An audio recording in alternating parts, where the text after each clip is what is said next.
E aí, pessoal, eu sou Manu Teles. Hoje a gente vai bater um papo com a psicóloga Dani Missawa. Fez mestrado, doutorado, pós-doutorado em psicologia. E olha, fica com a gente porque o assunto tá mara. Então eu já vou começar compartilhando com vocês uma experiência que eu mesma vivo. Sou mãe de um pré-adolescente de 10 anos, já passei por muitos processos, idas e vindas em psicólogo, sendo diagnosticado com algumas coisas, por exemplo, TOD, mas a gente acaba não sabendo exatamente como lidar e não sei se é realmente TOD. Então eu queria muito que você falasse pra gente como que você, psicóloga, pode nos ajudar nesse caso. Então, muito interessante falar sobre isso, que é esse processo diagnóstico e como o psicólogo pode ajudar nesse processo. E nós hoje trabalhamos muito com o processo de avaliação neuropsicológica, né? Então, o diagnóstico é esse processo que é um processo complexo, que não é rápido e que precisa ser feito utilizando instrumentos que são padronizados, né? Toda uma avaliação, uma observação cuidadosa de cada caso. E hoje, então, nós trabalhamos com esse processo de avaliação neuropsicológica. Como que acontece o processo? É um processo que nós podemos fazer com criança, adulto, idoso, todas as faixas etárias, de qualquer queixa, de qualquer demanda, de qualquer necessidade. Podemos fazer o processo de avaliação com pessoas que não têm nenhuma dificuldade ou nenhum transtorno, enfim, né? Porque, na verdade, o processo de avaliação é um processo onde nós fazemos um mapeamento do funcionamento desse indivíduo, do funcionamento cognitivo, afetivo. Quando eu falo cognitivo, estou falando de inteligência, memória, atenção, habilidades acadêmicas, visoconstrução. Quando eu falo de afetivo, estou falando de características de personalidade, comportamento, enfim. Então, a avaliação é todo esse processo de mapear como esse indivíduo funciona. E daí, como o psicólogo, né, o neuropsicólogo vai atuar nesse processo? É um processo que demanda algumas sessões, então, criança, comumente, nós fazemos entre 8 e 10 sessões. Fazemos uma primeira entrevista, né, com o responsável, no caso da criança, então eu vou conversar com você um tempo, fazer toda uma anamnese, que é todo um histórico dessa criança, desde a gestação até o momento atual. A partir dessa conversa, eu vou montar uma bateria de testes específicas para o seu filho. Então, né, como é o nome do seu filho? João Emanuel. O que o João Emanuel precisa. E daí nós vamos utilizar, então, instrumentos que são padronizados, alguns são restritos ao psicólogo, então só o psicólogo pode aplicar. E outras tarefas e atividades, tudo que for importante para entender o funcionamento do João Emanuel. E daí, além disso, vamos conversar com a escola, com algum médico que esteja fazendo o acompanhamento dele, ou terapeuta ocupacional, enfim, qualquer outro profissional que esteja acompanhando a criança naquele momento.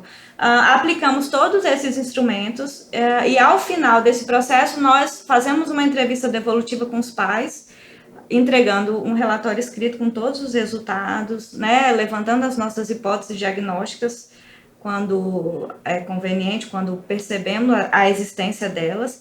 Então, só para deixar claro que a avaliação não é para procurar nenhuma questão, mas é para mapear. E a partir desse mapeamento, se aparece um perfil específico, nós vamos identificar esse perfil e levantar a hipótese, e ao final fazemos todos os encaminhamentos. Então, por exemplo, eu acho que o João Manuel vai ser interessante para ele nesse momento ser atendido por um terapeuta ocupacional.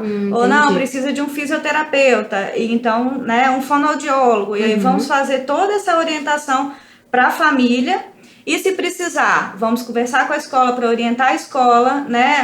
Então João Manuel tem essas dificuldades, essas facilidades. O que nós podemos então pensar junto com a escola para potencializar o desenvolvimento do João Emanuel? Então, o nosso trabalho na avaliação é sempre dar essa base. Além de dar essa base para a escola e para outros profissionais, para o psicólogo que vai atendê-lo. Então, por exemplo, né? Vou ler lá as facilidades e dificuldades, o repertório cognitivo, se tem alguma dificuldade de atenção, e a partir disso eu vou montar todo o meu plano de tratamento e de acompanhamento do João Emanuel. Sim. E é importante frisar assim, que a avaliação você faz naquele momento e aí faz os encaminhamentos, as intervenções. Depois de um tempo é importante repetir essa avaliação para Depois comparar. de quanto tempo, mais ou menos? Normalmente 1 ano, mínimo 1 ano, ok. mas dependendo do caso a gente indica até um tempo maior. Atualmente, inclusive, foi aprovada uma lei, que, até onde eu sei recentemente, nas escolas onde, dependendo do diagnóstico da criança, eles se tornam obrigados a adequar todas as situações para essas crianças, né? Me corrija se eu estiver errada, mas o déficit de atenção, por exemplo, eles têm um tempo maior para fazer as provas, incluindo atividades para casa. Isso procede? Sim. Então, isso reforça a importância da gente fazer esse teste com a criança, com o adulto, com o adolescente, essa avaliação, para que ele seja conduzido da forma que deve ser, né? Exatamente. Tem vários... A legislação relacionada ao TDAH é realmente mais recente, mas já tem uma legislação para as crianças que têm o diagnóstico do transtorno do espectro autista. Então, já dá a criança que tem o diagnóstico de deficiência intelectual.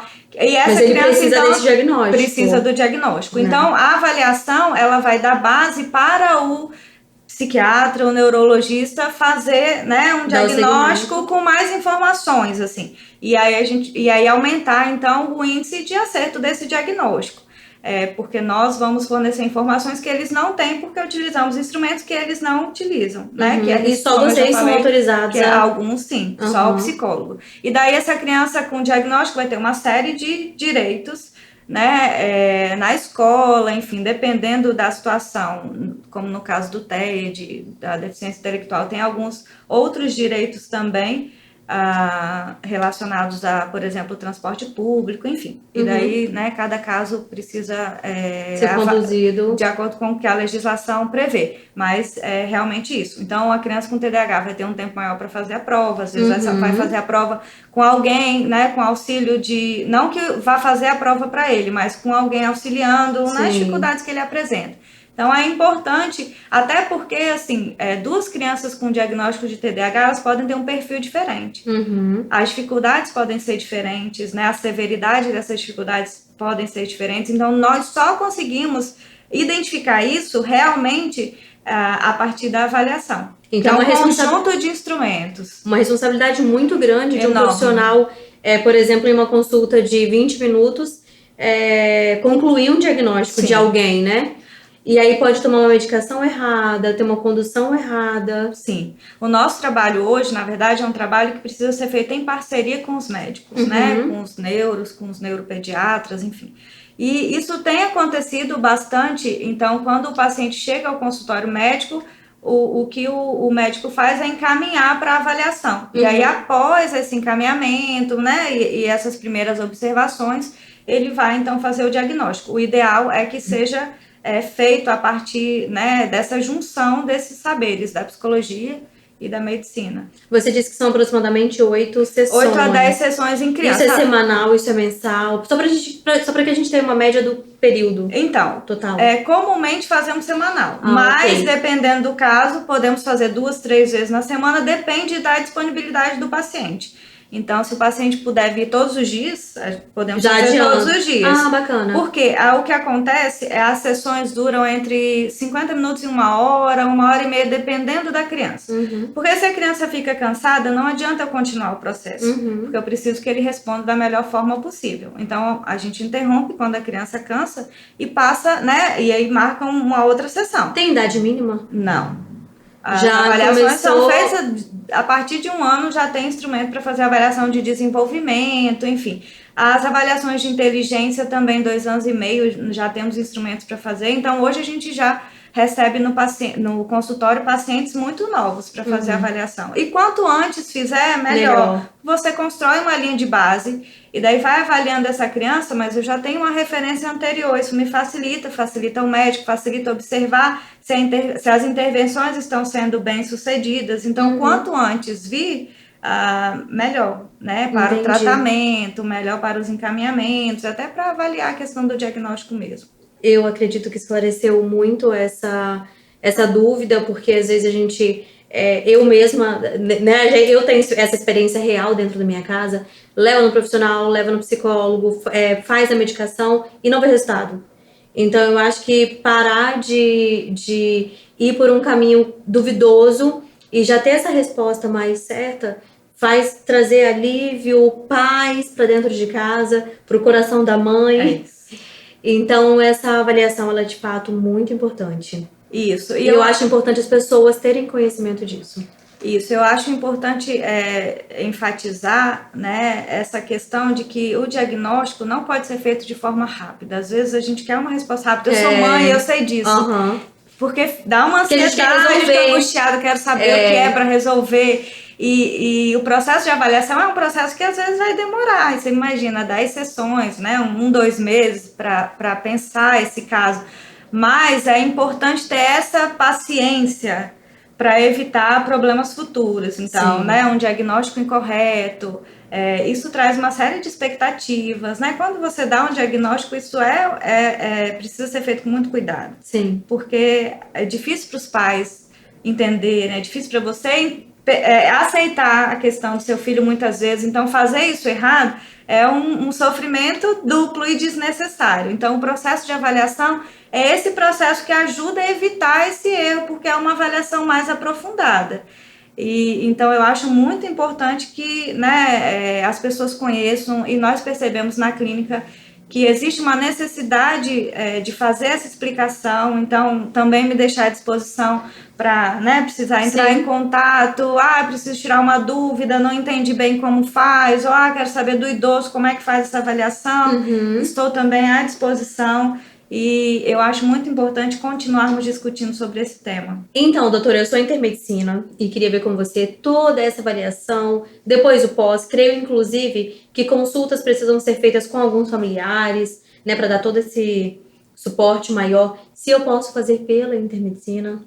Sim, aqui na clínica Interação, todo o atendimento pode ser feito pela intermedicina com valor diferenciado, mas a qualidade do atendimento é a mesma, né? Não existe nenhuma diferença, a quantidade de sessões é a mesma. O período da consulta, né? Não tem nenhuma diferença. Então, nós temos um valor diferenciado para a intermedicina, mas a qualidade do atendimento é mantida e tudo é feito da mesma forma. Todo o processo é o mesmo processo. E temos profissionais também, psicólogos, que atendem pela intermedicina. Então, por exemplo, né, seu filho fez a avaliação e daí ele precisa de continuar fazendo um acompanhamento com o psicólogo. Nós temos esses profissionais que atendem também pela intermedicina. Perfeito. Com valores diferenciados e mantendo a qualidade do trabalho. Doutora, muito obrigada. Você esclareceu muitas dúvidas minhas e que eu tenho certeza que muita gente em casa passa pelo mesmo que eu. E olha, se você, assim como eu, precisa desses serviços, baixe o aplicativo agora da Intermedicina e agenda a sua consulta.